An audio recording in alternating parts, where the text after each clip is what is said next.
আসসালামু আলাইকুম, welcome back to my channel. আমার চ্যানেলে আপনাদের সবাইকে স্বাগত। তো বন্ধুরা, আপনারা সবাই জানেন আগামী 13ই নভেম্বর বাংলাদেশ আওয়ামী লীগ এবং বাংলাদেশ ছাত্রলীগের পক্ষ থেকে ঢাকা লকডাউন কর্মসূচি পালন করা হবে। সবাইকে ঢাকার রাজপথে নামার জন্য অনুরোধ করা হলো। আপনারা সবাই জানেন 13ই নভেম্বর জননেত্রী শেখ হাসিনার বিরুদ্ধে ট্রাইব্যুনালে মামলা দায়ের করা হবে এবং সেখানে শেখ হাসিনার বিরুদ্ধে রায় আসার সম্ভাবনা সবচেয়ে বেশি। সেজন্য আপনারা সবাই 13ই নভেম্বর সকাল থেকেই রাজপথে নেমে আসবেন। তো বন্ধুরা, বুঝতে পারলেন আমি আপনাদেরকে কি বলতেছি? ঠিক আছে, সবাই নামবেন, পা ছাড় চামড়া তুলে ফেলবে, বুঝছেন? এই যে 13ই নভেম্বর যারা আপনাদেরকে রাজপথে নামতে বলতেছে, যেই নেতারা বিদেশে বসে আছে আর আপনাদেরকে মাঠে নামার জন্য জাগিয়ে তুলতেছে, আর আপনারা লাফ দিয়ে মাঠে নেমে যাবেন।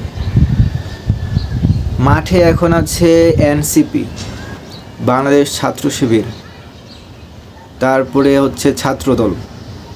সবাই একসাথে আপনাদের পাছার যে চামড়া আছে না, নরম চামড়া, সেই নরম চামড়া একবারে পাছা তুলে ফেলবে মাঠে নামলে। নেতাকর্মীরা তো বিদেশে বিলাসী জীবনযাপন করতেছে, খাই দায় আর ঘুমাই, কোনো কাজকাম কিছুই করতে হয় না। কেন? কারণ 16 বছর ওরা শুধু বাংলাদেশের টাকা পয়সা সব অর্থ লুটে পুটে বিদেশ নিয়ে গেছে, আর এখন সেই টাকা দিয়ে ওরা বসে বসে খাচ্ছে। এভাবে ওরা 3, 4, 5, 6 প্রজন্ম বসে খেতে পারবে, ওদের দেশে আসার কোনো প্রয়োজন নেই। কিন্তু মানুষ তো ক্ষমতার লোভ সহজে ছাড়তে পারে না। 16 বছর ক্ষমতার মসনদে বসেছিল, এখন তো সেই ক্ষমতা হারানোর বেদনা এটা সহ্য করা যায় না। যতই অর্থ থাক, যতই টাকা পয়সা বিলাসী জীবনযাপন করুক, ক্ষমতা একবার চলে গেলে সেই ক্ষমতার লোভ সহজে যায় না। এখন যে করেই হোক তারা চায় বাংলাদেশে আবার ক্ষমতায় ফিরে আসার জন্য, আর ক্ষমতা তো সহজেই ফিরে পাওয়া সম্ভব না। তাই কি করতে হবে? রাজপথে নামতে হবে, কঠোর আন্দোলন করতে হবে। কঠোর আন্দোলন করে ঢাকা শহরকে অচল করে দিতে হবে। ঢাকা শহরকে অচল করার মাধ্যমে আবার তারা ক্ষমতায় আসতে চায়। ঠিক 2006 সালে, আপনাদের মনে আছে কি না, আমরা তখন অনেক ছোট ছিলাম, 2006 সালের 28শে অক্টোবর ঢাকা শহরে লগি বৈঠা নিয়ে আওয়ামী লীগ যে তাণ্ডব চালিয়েছিল, সেটা এখন মানুষের সামনে, চোখের সামনে ভাসতেছে।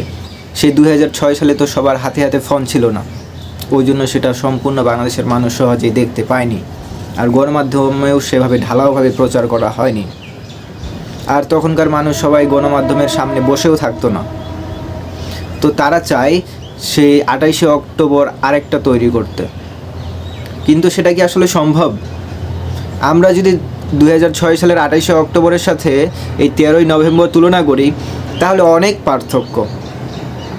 2006 সালের 28শে অক্টোবর আওয়ামী লীগের সভাপতি শেখ হাসিনা তখন সামনের কাতারে ছিলেন, তিনি এই দেশেই ছিলেন, উনি তখন আন্দোলনের নেতৃত্ব দিচ্ছিলেন। কিন্তু 13ই নভেম্বর এই আন্দোলনের নেতৃত্ব কে দিবে? আওয়ামী লীগের কোনো কেন্দ্রীয় নেতা আছে বাংলাদেশে যার পিছনে নেতাকর্মীরা দৌড়াবে? কেউ তো নেই। তাহলে নেতাকর্মীরা মানে কোথায় আন্দোলন করবে? কার পিছনে আন্দোলন করবে?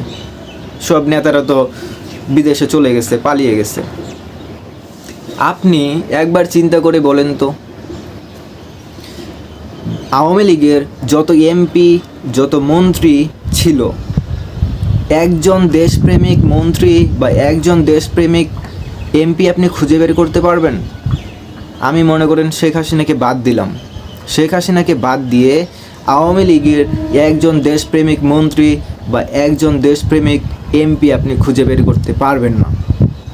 তারা সবাই হচ্ছে ক্ষমতালোভী, সবাই হচ্ছে বঙ্গবন্ধুকে এবং শেখ হাসিনাকে ব্যবহার করে তারা বারবার এমপি হয়েছে, বারবার মন্ত্রী হয়েছে, আর বাংলাদেশের অর্থ লুটে পুটে খেয়েছে।